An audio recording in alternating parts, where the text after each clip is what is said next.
വിറക്കൽ കോട്ടയിൽ ഇപ്പോഴും ആ നിധിയുടെ ചാവി ഒളിഞ്ഞിരിക്കുന്നു.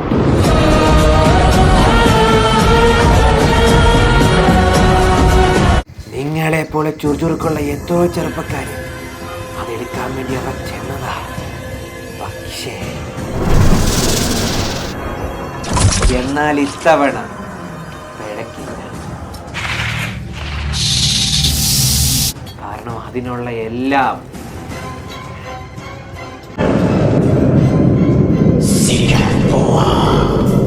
ഞാൻ പറയുന്ന പോലെ മാത്രം ചെയ്യുക. ആ നിധി നിനക്കുള്ളതാ. ഇതിൽ എനിക്കെന്താ നേട്ടം? ആ നിധിയുടെ പകുതി എനിക്ക് വേണം. നീ ധൈര്യമായി പോയി ആ താക്കോല് കൊണ്ടുപോവാ. ബാക്കി കാര്യം ഞാനേ. അങ്ങനെയാണെങ്കിൽ ഇന്ന് തന്നെ പുറപ്പെടാം. എന്നാ ഇന്ന് തന്നെ പുറപ്പെടാം.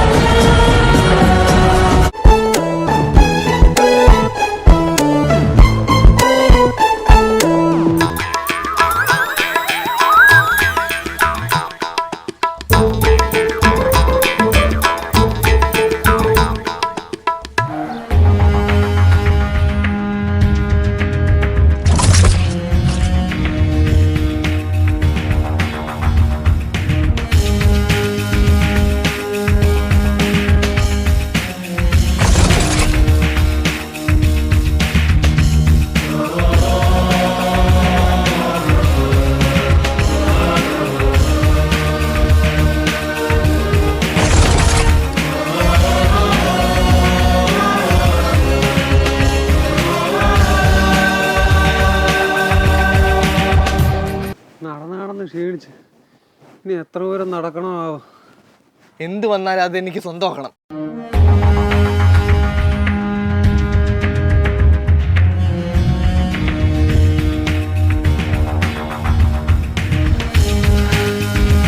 അങ്ങനെ കോട്ടയെത്തി.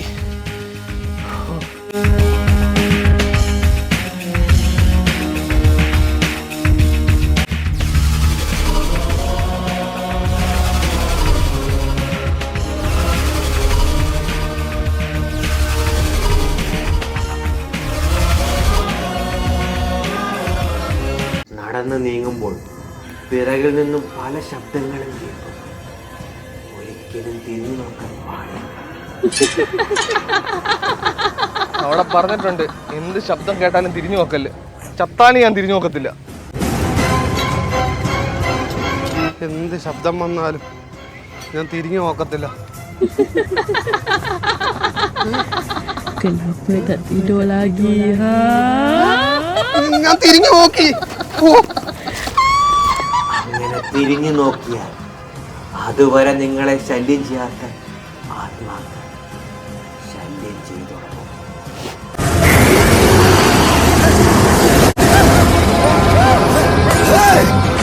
ആരോ തിരിഞ്ഞു നോക്കി. ആ സൗണ്ടല്ലേ കേട്ടെ?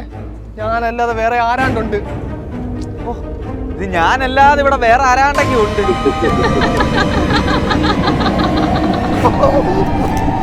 Kenapa tak tidur lagi, ha?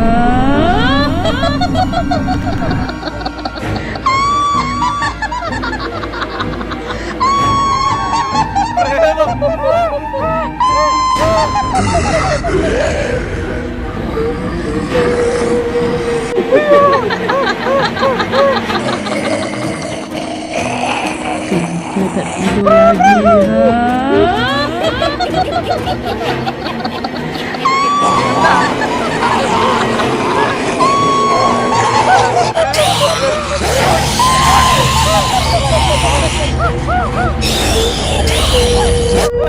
അയ്യോ അയ്യോ, കൊല്ലാൻ പറ്റില്ല.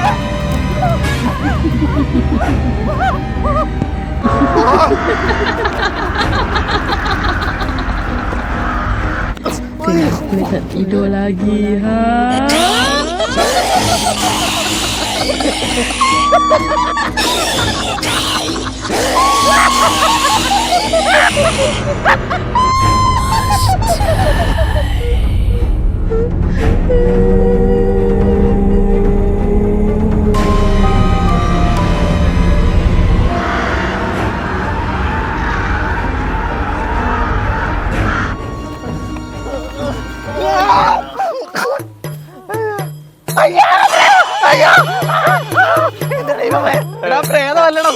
സുമേഷ്.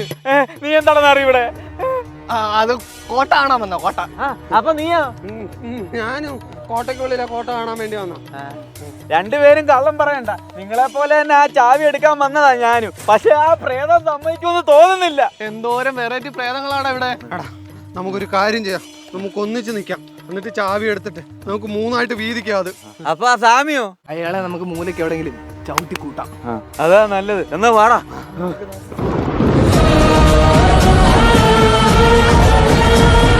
വീടല്ലേ?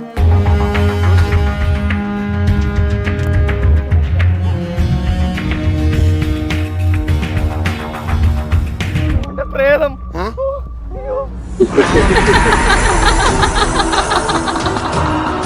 ആരും ഓടരുത്. Tidur lagi.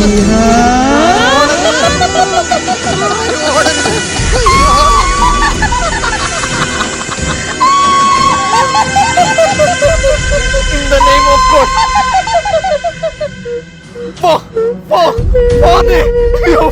ഒന്ന് പോയി തായോ.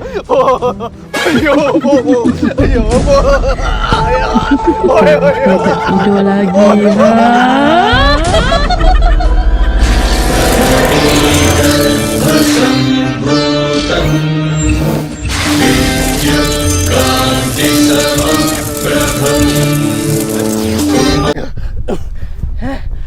പോയല്ലോ. ഒന്നും ചെയ്തില്ല ഭാഗ്യത്തിന്. എന്താണോ ഒന്നും ചെയ്യാൻ ഞാൻ പറയാം. അറിഞ്ഞൂടാ. ഇനി ആത്മാക്കൾ ശല്യം ചെയ്തില്ലെങ്കിൽ ഉറപ്പിക്കാം, അവരുടെ രക്തത്തിലുള്ള ആള് തന്നെയാണ് നീ.